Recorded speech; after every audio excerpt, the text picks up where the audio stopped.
Europe is a nice place with some really great people, but man, do we love to throw things away. In fact, the average European junks about 525 kilograms of waste each year. I mean, that's a whole lot of stuff. And much of it really is stuff as opposed to waste. Useful stuff, worth money. All in all, it's just a waste of waste, isn't it? It's pretty hard on your back too. So, what can you do about it? Stay tuned. OK, so you've got your half a ton of waste, which might not make you half a ton of money, but it could make you some. And off we go. A lot of the stuff in the bag is pretty useful as it is. Some bottles just need a wash-up and a new cap. And old clothes and furniture come back into fashion before you know it. Some of it might need a bit of repair, but hey, that's job creation right there. Can't be a bad thing, can it? That's it, we're talking reuse. You might need to spend some money to make this happen, but since useful stuff is valuable, you'll get it back. And then some. Now, some of your waste might be useless in itself, but made out of good stuff, like metal, glass, paper and cardboard, all of which can be utilised again if you treat it right. And in fact, some of the really weird stuff used in electronic gadgets is so scarce that we actually need to use it again, if we don't want to run out. And yes, it's called recycling. Of course, collecting and processing isn't free, but here's the clever bit. Recycling turns your waste into useful stuff that can be sold. Shazam! Money in the bank, mate. And as if by magic, new jobs will appear as well. So, how's your back then? Better, eh? Looking good. OK, let's go. Let's have a look at what's left in the bag. Food leftovers, used cooking oil, some wooden paper, lots of plastic and smelly stuff like cat litter and used diapers that sadly can't be reused or recycled. Or can it? Actually, it can. If you burn it to generate power and heat buildings, and collect the biogas to use as fuel, it might not smell of roses, but hey, this is useful stuff. Of course, you need to make some initial investments, but in the long run, burning waste is definitely a whole lot cheaper than burning oil or coal. Same with greenhouse gas emissions. No contest, really. And then there's job creation again. This neat little trick is known as energy recovery. Not much left in the bag, is there? A whole lot less than half a ton, that's for sure. Time to get rid of what's left at that place we all know and hate as the dump. Sadly, it can't be avoided completely. Some waste is simply useless and won't even burn. Ah well. Of course, you don't want poisons lying about, so harmful stuff needs to be securely destroyed or stored out of harm's way. Safety first, of course. And there's job opportunities there as well. But hang on a second.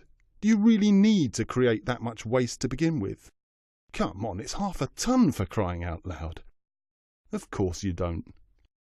We could all begin by actually eating the food we produce. Today half of it goes into the bin somewhere along the line. I mean, that's just wrong. Another good idea is to steer clear of disposable containers and packaging. And why not try reading the paper online instead of on paper? And so on. The trick is to reduce the amount of stuff you throw away in the first place. So there you have it.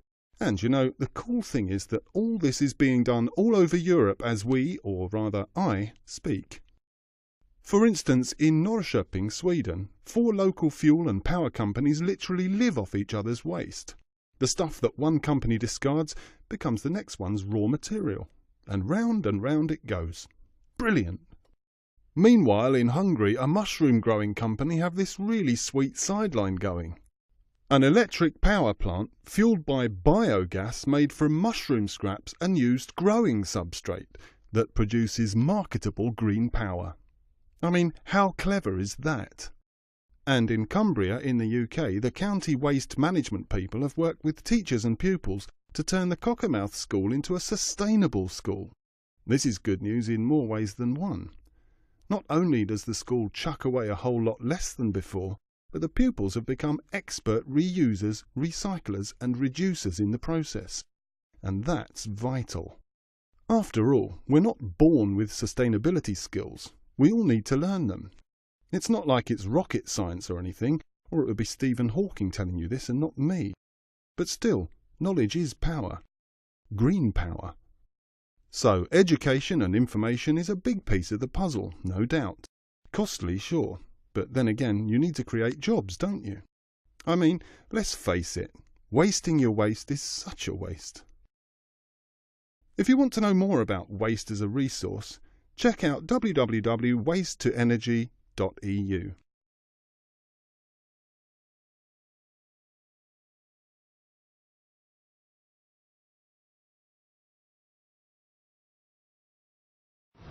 Assalamualaikum warahmatullahi wabarakatuh. My name is Siti Nohanis binti Suratin. In my opinion,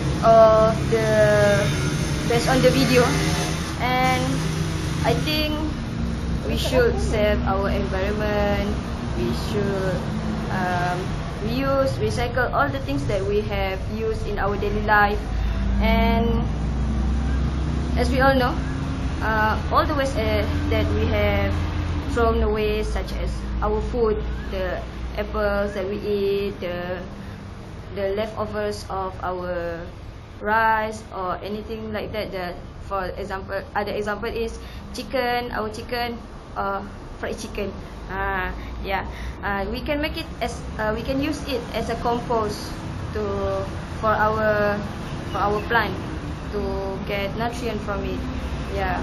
And apart from that, as we all know, there are so many waste in this world. There are so many waste in this world, and it should be everybody should know how to overcome this problem. Okay, and other than that, many countries nowadays have find a way to reuse and recycle all the things that they have used in this world. And other than that, they also built a school that is just to train the students there to reuse and recycle and love the environments. And I think this video is good for us, so that we know what is happening to our own country, to the world, so that we can help the environment and we can help the world for our next generation. I think that's all for me. Sorry for any consequences.